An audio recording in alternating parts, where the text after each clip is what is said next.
Welcome to the App or Not to App podcast with the App Man, Jeremy Callahan, where we talk about why apps are not a luxury item and are essential to your business success. I've been in the mobile industry for over 20 years, and the question I always get is to app or not to app. Definitely, you must app. Mobile apps can help your business reduce costs, increase leads, and reduce manpower. An app is not a luxury item, it's a necessity. So let's get started making you money.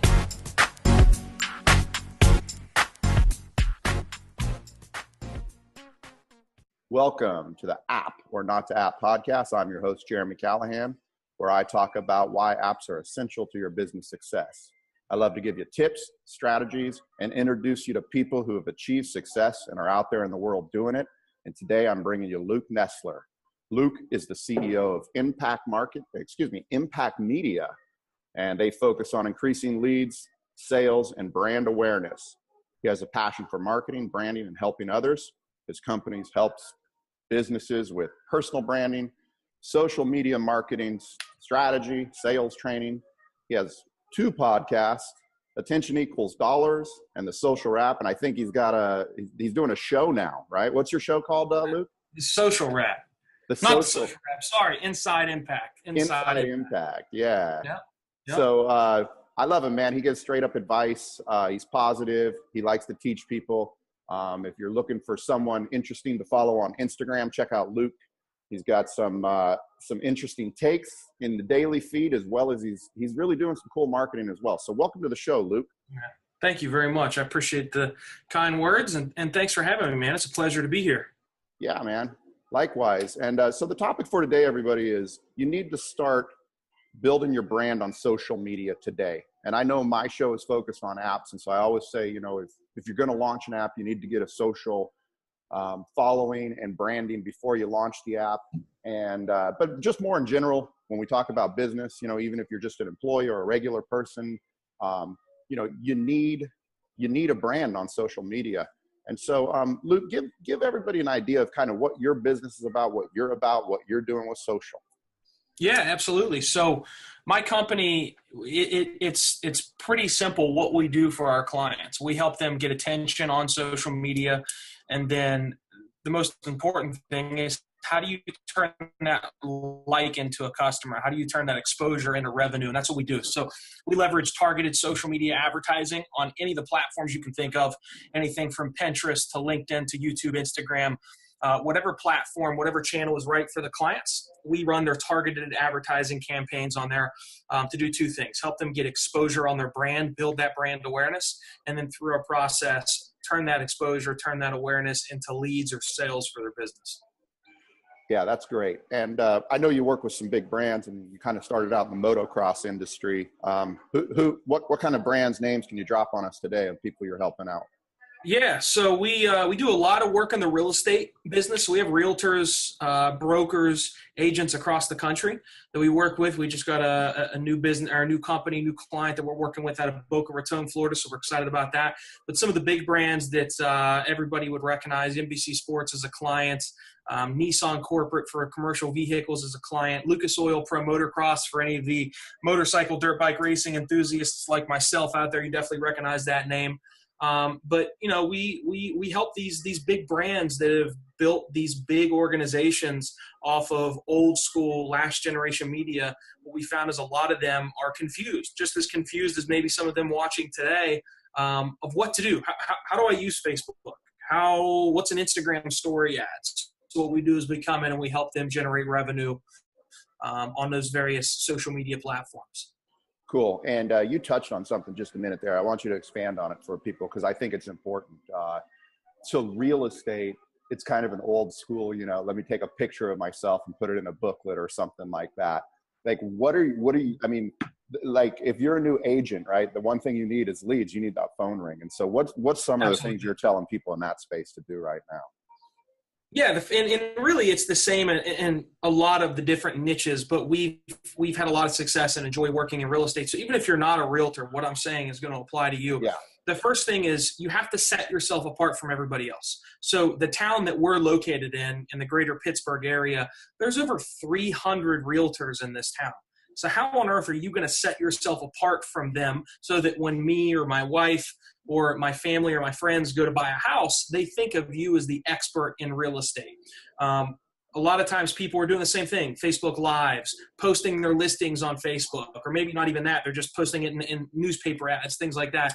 So the first thing we do is get brand awareness on our realtors, and most importantly, position them as the expert of that town. If it's Pittsburgh, Pennsylvania, we position them as the expert. They know where the best school districts are. They know where the hole-in-the-wall restaurants are. If you want your kid to be close to this church and this school, this is where you want to live. So we help them formulate a plan of what content to produce, and then we help them get exposure on that. And then we take that exposure and we turn that into qualified leads, people in the market to buy, people in the market to sell, somebody that just got approved for a mortgage.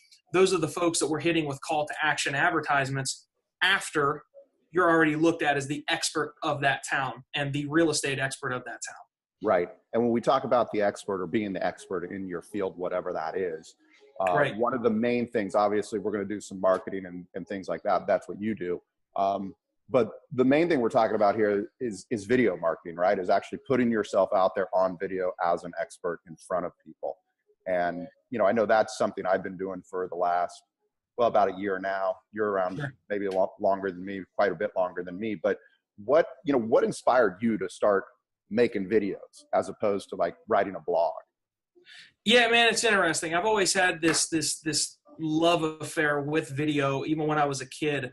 I grew up racing BMX, mountain bikes, and motorcycles, and I realized I wasn't going to be a pro, but I liked to create those action sport movies that I would watch on DVD or VHS back in the day. So I picked up a camera because of that, and then I realized I really liked to create those videos. Then I realized I like to be that guy that's on air. So from the time I used to run the only BMX racetrack in my state, and I would always do these little homemade videos to where it was like, you know, the local ESPN, and I'd be the sports anchor and I'd interview the riders and things like that. That led to a career in TV. I worked at a CBS affiliate when I was in college, and they fired one of the sports anchors one day, and I'm a 18, 19-year-old kid, 20-year-old kid, and they say, do you want to be on air to do the sports broadcast? And I think they were kidding, but I was like, absolutely, I'll do it. So I'm different than a lot of people, man. I have to really coach and convince a lot of my clients to be on camera. I've always wanted to be on camera because that's the person that people are paying attention to. I've always had this thing to where I want to be famous. I want to be looked at. I want to be respected. I want people to know who I am. And I thought being on camera was the fastest way to it. So, and then it just so happened to work out that the content that works the best on social media today, that's going to help you sell the most and get the most return on investment, is video. So it's just played very nicely to the strengths that I've always had. Yeah, it really does. And it's something I've found a lot of benefit to people actually seeing. Like what I learned is people really didn't know what I did. And then when I started telling them, like that led to like increased leads and, you know, ultimately sales. How do you deal with, or what are there just certain people you can never get to go on and put themselves on video and you just give up on them, or do you? Yeah, I don't want to say give up, but there definitely have been folks that they overthink things, man. They care more about what others might think of them. If they start to put themselves out there, they care more about that than actually being known and being successful. So they let that fear of judgment keep them from doing the one thing that is without a doubt going to get them more exposure than anything else. That newspaper ad, that radio ad, that TV ad is not going to blow your business up in 2018 and beyond like it did in 2008. So yeah, there are people that they're not a good fit, and generally we don't work with those folks. We have a process, man. We don't just work with anybody with a budget and a heartbeat. We do a discovery meeting with them. We find out, are they willing to play ball and play by the rules that we set, because we know what it's going to take to be successful in this realm. And if they don't want to be on camera, if they refuse to do that type of work, they're probably not a good fit to be a client of ours. Right. Yeah, and I mean, that's important to have the right fit on everything you do. You know, it's like a lot of people come to me with app ideas. Absolutely. And I send them away. Critical. I'm like, you don't need an app. You know what I mean? You got money, but why would I want to just take your money? It's not going to be anything for you. Yeah, you get it. Everybody in the world thinks that they need an app, and maybe some people do, maybe some people don't. So I'm sure it's very similar to what you see as well. Yeah. So let's talk about some more stuff. So what advice could you give about the importance of building a brand and having a brand presence? Like just generally. Yeah, it's everything, and it's more important today than it ever has been in the past. To where brands are not just Apple and BMW. Jeremy Callahan is a brand, Luke Nesler is a brand. Every one of my employees, and that's important. You don't just have to be the entrepreneur. All the employees are a brand, and it's what people think when they hear your name. It's do people think of you when they need your product or your service. If you don't come to mind first, you don't have a brand presence. People aren't thinking of you. So a brand is really it's become a buzzword. Really, a brand is your reputation. It's do people think of you, and what do they think of when they hear your name? And it's as Matt Monero would say, it's mission critical. If you want to be successful, if I don't know you, or if I do know you and I think you're an asshole and I don't like you, or I don't think that you're professional because everything that I see online is you complaining about politics or how drunk you got last weekend, or you're on another vacation, I'm not probably going to hire you to be my financial advisor or whatever it is that you do. So it's very important. I think really when everybody became a brand is when social media came about, because now you're in the public eye at all times unless you're not on social media, which then nobody knows you and you're irrelevant. So it's important, man, because you can have a great brand or you can have a brand that people hate or people that people don't know. So it's very important to pick and choose what you're going after. Yeah, man. I was advising this guy. He's graduating from USC last week, and he wants to get into a certain field, but it's the chicken and the egg. He has no experience, but nobody wants to hire you unless you have experience. So how do you get it? Right. And yeah, I was telling him, I'm like, dude, but he wants to be the expert. I want to be the expert in user interface design, he was saying. And I said, well, why don't you start making videos if you want to be an expert? And he goes, I said, or when you apply for a job, send a video instead of, just a resume. And he goes, wow, that would really make me stand out. And I was like, exactly. You're going to stand out just by, putting yourself out there. Man, that one tip, I think people look for that big flashing that big flashing sign that is do this and this helps you build your brand. But what you don't understand is little moves like what you just said, sending a video in the resume rather than just a written. Man, I do that all the time in the sales situation. I got people that are unresponsive, or I can't get them to respond to me to set up a meeting, and I shoot a video text message. I send it to them in a text or an email or something like, and 95% of the time they respond. And every single time when they respond, they say, that's the craziest thing ever. I've got a recording of somebody in real estate that called me back and said, who does that? Who sends a video message? That's brand. That guy now thinks of me as somebody that does things a little bit differently, that understands how to leverage social media to slide into his inbox. And ultimately, maybe he can help me do the same for my clientele. I think it's just important that everybody, is doing this, whether they're employees, whether you're, a big brand. I think it's important that you're out there doing it. Luke, where do you get started? Where do you have, like, if you bring a client on or you start just talking with somebody, how do you get them started, in building a brand online, an online presence? Here's the interesting sauce that I use, these secret set of tools that we use. Man, I use the same ads manager in Facebook that everybody else on planet Earth has access to. It's just the difference is if we're all going to buy the same set of golf clubs as Tiger Woods, it doesn't mean that we're going to be able to hit him as well. So the first thing is understanding you just got to get started, because the tool is there. You know what needs to be done. It's Facebook. Whether you like it or not, that's where your customers are at. Or maybe it's Instagram. So it's getting on there and understanding that I've got the tools. Now, what do I say? What you're going to say is things that provide value. A good place to start is write down the top 10 most frequently asked questions that you get asked on a daily, weekly, or monthly basis. And then answer those.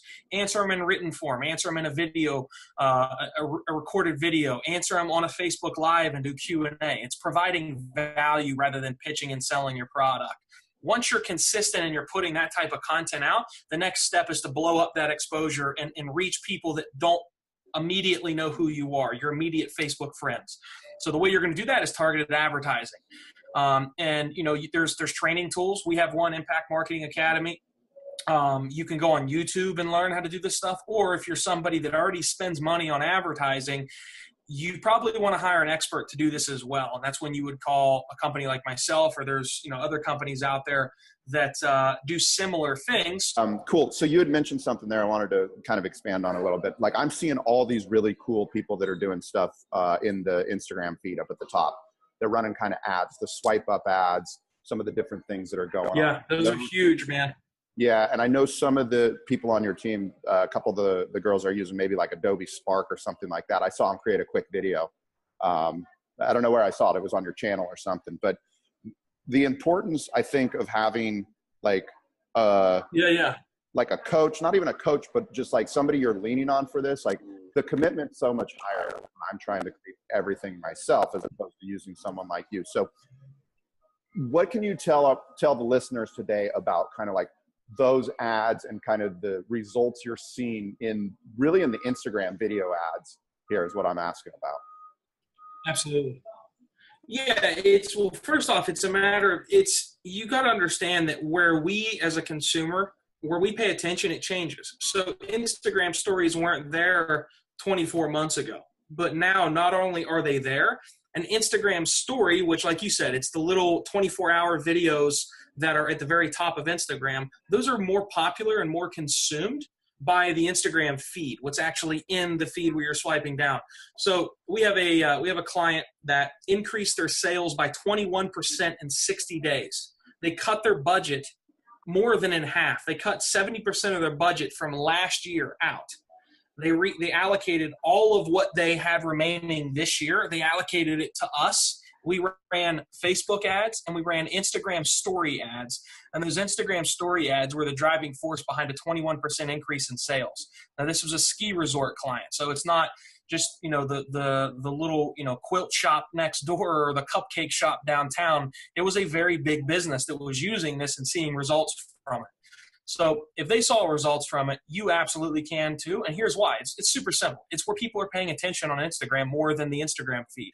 There's so much stuff in my Instagram feed right now that I really pick and choose what I want to see up top. And I can place my ads directly in your line of sight so that I know you're going to see it. And then you can swipe up, takes you out of Instagram, takes you to where I want you to go. And then that's how you're going to start to drive that traffic to your site or to your buy page or whatever it is.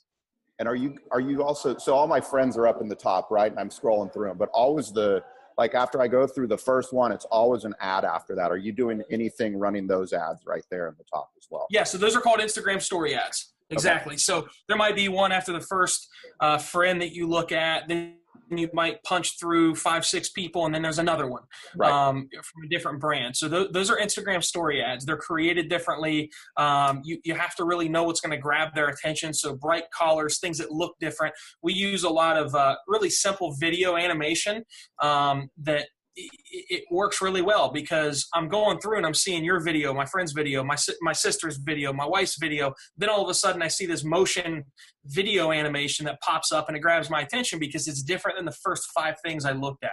So little things that you can do that make your ad really pop off the screen, because all you got to do is get their attention, and it takes less than a second for them to say, I'm not interested, and they keep going. So what can you do to get my attention in the first couple of seconds? Make it bright, make it loud, make it vibrant, make it stand out. Yeah, your ad got my attention the other day because it was actually an ad, and I follow you. And so all of a sudden, there you were. I was like, wait a second, this is an ad running. Right. It's a little different. But no, I like those, and I like the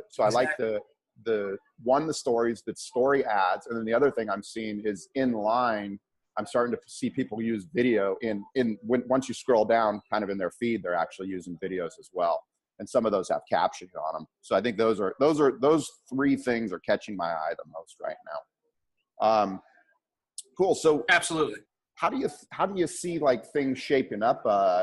Kind of moving forward, maybe a year out, if you have a crystal ball, do you think those Instagram stories are going to get less views? Do you see something else up and coming? You got anything hot that you're kind of keeping your eye on? Yeah, I think Facebook and Instagram, obviously owned by the same, Instagram is owned by Facebook. Those 2 platforms are going to evolve the most. They're going to be the leaders. I mean, obviously, it's been quite a while since we've seen something come out of nowhere and climb up among the ranks of Facebook, Instagram, YouTube. It's the technology is so far ahead right now that when something does start to make noise, Facebook or Instagram or Twitter or Snapchat, they'll buy these platforms up. So I think where it's going isn't necessarily what's next as far as the social media platform. It's understanding that Facebook wants you to stay on Facebook. Instagram wants you to stay on Instagram. So some of you might have seen this already. Some of you might not because it's a slow rollout. But within the next 6 months, you're going to be able to buy that outfit that you see on that attractive girl or that attractive guy. If you like it and you're like, damn, I want to look like that, or I like those shoes, or I like that hat, you're going to be able to click on the outfit that I'm wearing. So literally I can click on that shirt Jeremy's wearing in this screen. It's going to pop up and tell me that it's a $47 shirt from this brand. And then I'm going to be able to buy it directly off Instagram. That's available now. Same thing within Facebook. You're going to be able to buy any of the stuff that you're buying on my website. You're going to be able to buy it directly in Facebook. And again, that is active right now. But do you remember when AOL was big? Yeah. I thought AOL was the internet. And the reason I thought AOL was the internet was because I never left AOL. I did everything. I got my news. I got my chatting with friends. Right. Anything that was available at that time, I did it on AOL. And it was just a website. It was just a platform. That's what Facebook is becoming. So landing pages becoming less and less effective. Facebook doesn't want you to leave Facebook to go opt in on a ClickFunnels page. They want you to stay on Facebook. So Facebook lead ads, it's a specific type of an advertisement to generate leads.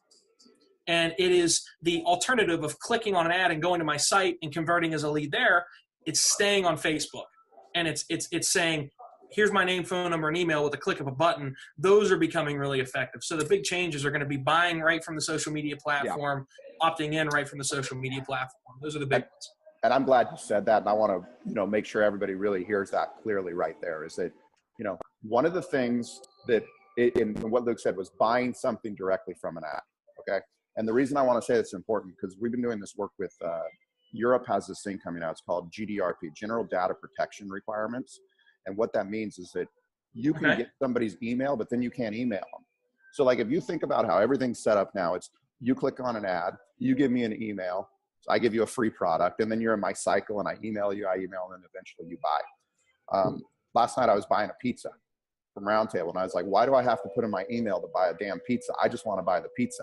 How do we go from me clicking buy a pizza to buying a pizza without having to give you all my information? Okay, my address, but that's about it. That's all I need for that, right? Cool. Exactly. So when it comes to hiring experts, one of the things that I like to do is hire people. Back in my early days, it was kind of like learn and figure it out myself. And I know you have a lot of content out there, so anybody could probably go on and learn what you're talking about and some of the best practices and stuff like that. You and I have a common company that we've hired together. Talk about, if I come in and I hire you, the importance of just working with somebody and kind of the accountability you're going to hold me in my business to. Yeah, so we provide more of a done-for-you solution. So when somebody hires us to coach them, they're really opting into our training product, our online course. When somebody hires us to provide them the service that's our bread and butter, it's really a done-for-you solution. But the big thing is we hold ourselves accountable to the results that you're going after. So before we ever sign a contract, we figure out what goals are important to you. I need to generate, 75 leads a month. I need to take my sales from, 150,000 a month to 450,000, whatever it is. And then we track and measure what we've done and how successful our campaign is for your company. And we use that as the North Star, the kind of the carrot in front of our face of, are we going in the right direction? We don't measure off of, hey, you got this many views and this many clicks. It's, if you want leads, how many leads did we get you from those views and those clicks? And really, it's just a matter of continuing to check in with the client, over communicating with them, letting them know what's working, what's not, what we're doing to optimize the campaign. And then also some things that you can be doing in addition to what we're doing for you on social to really get your brand out there. Should you be doing some billboard advertising in your local town? It's a good idea for some businesses, right? So really just being your marketing strategist and executing anything social and digital for you. No, and I love that because, it's like, especially me as a developer, if a company comes and they want to, launch a successful app, one of the biggest pieces of that is the marketing. So, I always say if you're going to spend 50 grand to develop an app, you're going to need another 50 at least to market it. You know, a lot of people think, hey, I launched it. Awesome. We're ready to go. Money's going to start pouring in. It's like, no, you need to market it, and you need a plan. You need an upfront plan. And I like what you said there about, you know, defining what the goal is right up front. Exactly. How many clicks a day do you want? How many sales a day do you want? Man, it all goes back to attention. It's the reason that the app isn't successful after it's built isn't because it was built poorly. It's because nobody knows about it. There's no attention on it. It's the same thing. A lot of people think, well, I'm going to quit my job at the bank and go start this business. And I'm going to be able to replace my paycheck in the first year. Well, you're not, because nobody knows who you are yet. So when I say attention equals dollars, that's what I mean. If the more people that know me, the more money I'm going to make. Right. So that's why social media is so important. That's why having an app for your company is important, because it's another way to get known. So let's talk about attention now, because you're doing this show, and I'm very intrigued by this. You're actually showing people your business process now, right? What's it? Inside Impakt? Is that the name of the show? Yeah, exactly. Yeah, give everybody out there kind of an idea of the idea about why you created it, and obviously what you're trying to like get out of showing us what you do. Yeah, I mean, it's literally, it's what it sounds like. It's an inside look at my company, Impakt Media. And we get asked a lot, so what do you guys actually do? And people don't understand, you know, the effort that goes into meeting with clients to make sure that they're happy, that they're satisfied. What does my marketing team, my chief marketing officer, our web developers, our social media managers, our video producers, what does an onboarding meeting with a client look like? What is an onboarding meeting? Why is it important? How do we optimize campaigns? It's not just the fact that we push a button and then they launch and then they just do their thing. It's a matter of there's people working on these campaigns at all times. So it's an inside look at my company, what we're doing to grow, what we're doing to help our clients. And people have found it interesting because it's me traveling around the country speaking. It's me working with clients. It's looking at a strategy meeting between, a big fast food brand that everybody in the world has eaten at one point or another.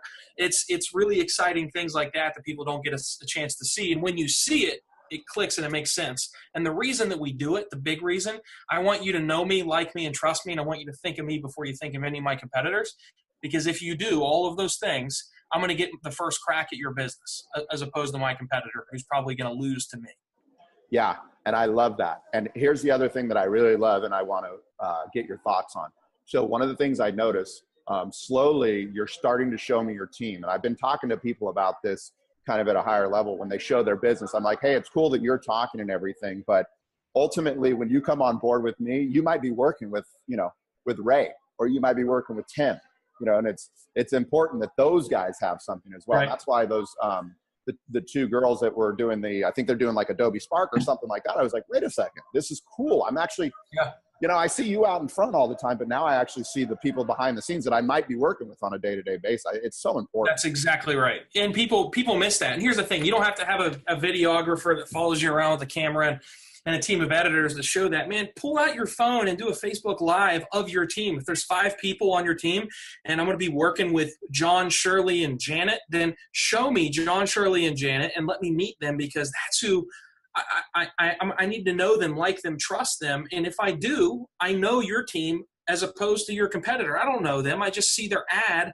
that doesn't speak to me. It speaks at me and doesn't resonate with me. So we've gotten a lot from that, to where people meet Christina, they meet Lacey, they meet George, and the other folks on the team, and they get to know them, and they feel like they know them before they even call me to potentially do business with them. Yeah, man. Thanks for putting it out there, because and again, if you're listening, check it out. Check out Luke's show, because he's actually showing his day-to-day grind of what he's doing, and then sometimes you go home at night and I see on Instagram and you're still going. So it's cool. It's cool to see you out there, man, to see you doing it. Cool. So let's wrap it up a little bit. I appreciate it. Thanks for being on the show, number one. Number two, where can people find you? How can people get in touch with you? And put it out there for them. Yeah, really, any of the social media sites, if you look up my name, Luke Nesler, it's Nesler. On Instagram, it's Luke Nesler, CEO. But, man, we put out a ton of content. You will not get advertised to on any of my social networks. We're going to teach you. We're going to show you an inside look at what we do. We do trainings, webinars. And it's informational content. So my biggest platforms are Facebook, Instagram. I put a lot on LinkedIn as well and YouTube. Those are the big platforms. And then thinkimpakt.com is the website. It's Impakt.com. You can see more of the work that we've done, some case studies. There's some informational content on there as well. And then the training course is impactmarketingacademy.com. And there's some good information on there as well for you. So any of those platforms, then if anybody has any questions or needs help or is inspired by anything they heard today, send me a DM on Instagram or Facebook. I always respond to those and would love to talk. Cool. And I'm gonna just put a PS question on there because you said it. Any luck that you're having on LinkedIn? What's going on LinkedIn? Anything happening there? Yeah, it's all about knowing how to use LinkedIn. First off, if you're in the business-to-business space, you should be on LinkedIn. The mistake is I'll use realtors. Well, they're not selling to somebody that's in the business-to-business space. They're selling to, Janessa, who just got married and wants to buy a home. Well, she's on Instagram all the time. So LinkedIn is not very good for realtors. But if I need to learn everything about Jeremy Callahan before I hop on a meeting with him and I find out he went to this school, he was involved in this charity, he used to work for this company, that's ammo that I can use in a meeting. Likewise, if I want to find every realtor, because it's my ideal prospect, if I want to find every realtor that graduated from West Virginia University, which is where I went, in the state, in the country, or in the world, I can find them. And then I have something in common with them. So when I reach out to them, I can say, hey, Janet, I see that you went to WVU and you're a realtor in Las Vegas. Nice to meet you. I work with realtors and I graduated from WVU. We should have a conversation sometime. Little things like that help me really, really, really drive a lot of results. It's just about knowing how to use LinkedIn. But it is a valuable platform for sure. Yeah, I've had some good luck on that platform, particularly with my stuff because it's very knowledge heavy. You know what I mean? It's not, it doesn't yours is big to Instagram or whatever. Okay. Anyways, Luke, 100% thanks for being on the show. For everybody else out there, I hope they got really good value in knowing the value you can provide, not just on Instagram and Facebook, but LinkedIn. Luke's going to come in. He's going to learn your business. He's going to set specific goals that they can achieve, and he's going to help you get to the next level. Thanks for joining the App or Not to App podcast. I'm Jeremy Callahan. You can find me at jeremycallahan.com and all over the internet. Just type me in. I'm easy to find, just like Luke. And thanks for being on the show today, Luke. I appreciate it. Yeah, man, it's a pleasure. Thanks for having me.